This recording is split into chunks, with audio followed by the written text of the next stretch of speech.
हैं, जहां भी मौका मिले भगवान शिव के चरणों में अवश्य नतमस्तक हों, चाहे वो मोटेश्वर महादेव हों, चाहे हरेश्वर महादेव हों, चाहे दिव्येश्वर महादेव हों, चाहे चैतन्येश्वर महादेव हों, कोई भी महादेव अलग अलग नहीं है। मैं तो यहां तक कहूंगा कि भगवान के नाम अलग हो सकते हैं, भगवान की उपासना पद्धतियां अलग हो सकती हैं, भगवान को जानने और उस तक पहुंचने के मार्ग अलग हो सकते हैं, लेकिन भगवान अलग अलग नहीं है, वो एक ही है। ऐसे ही परमात्मा अलग अलग नहीं है। धर्म भी सद्भाव और सांप्रदायिक सौहार्द का संदेश देता है। आज संपूर्ण विश्व एक संभावित यंत्रणा काल से गुजर रहा है। ऐसे में बहुत आवश्यकता है कि समस्त प्रकार की संकीर्णताओं और मतभेदों को त्याग कर हम आपसी प्रेम, एकता, सद्भाव और सौहार्द को बढ़ावा दें।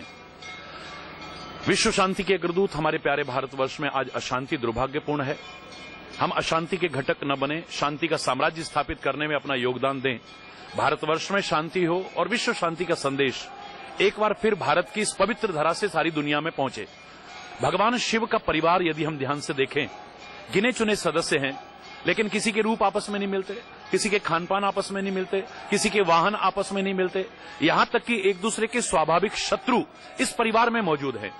शिव पंचमुख त्रिनेत्र, भगवान गजानन का हाथी जैसा मुख, 4-4 हाथ, मां दुर्गा भवानी की अनेक भुजाएं, स्वामी कार्तिकेय 6 मुख वाले, एक मोर पर सवार है, एक चूहे पर सवार है, एक सिंह पर सवार है, एक नंदी पर सवार है, एक को बेलपत्री इत्यादि अच्छे लगते हैं, एक को लड्डू अच्छे लगते हैं, मां दुर्गा को अनेक प्रकार के पकवानों के भोग लगते हैं। तो किसी का आपस में कुछ मिलता जुलता नहीं है। यहां तक कि एक दूसरे के स्वाभाविक शत्रु सर्प और चूहा, जन्मजात स्वाभाविक शत्रु हैं, उस परिवार में मौजूद हैं। सिंह और नंदी एक दूसरे के स्वाभाविक शत्रु हैं, सर्प और मोर एक दूसरे के स्वाभाविक शत्रु हैं। तो इसके बावजूद ये लोग मिलकर के रह सकते हैं। तो भगवान शिव अपने परिवार के माध्यम से ये दिव्य संदेश दे रहे हैं कि आप लोग मिलकर के क्यों नहीं रह सकते। हम सबको मिलकर के रहना चाहिए।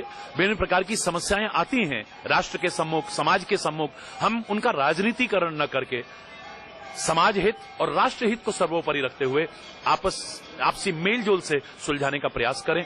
बहुत अच्छा लगेगा।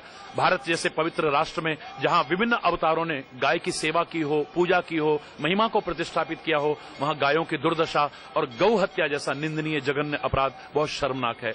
वर्ष में 2 बार नवरात्रि के अवसर पर और विभिन्न मांगलिक अवसरों पर जहां कन्या का पूजन किया जाता हो, उस भारत जैसे राष्ट्र में कन्या भ्रूण हत्या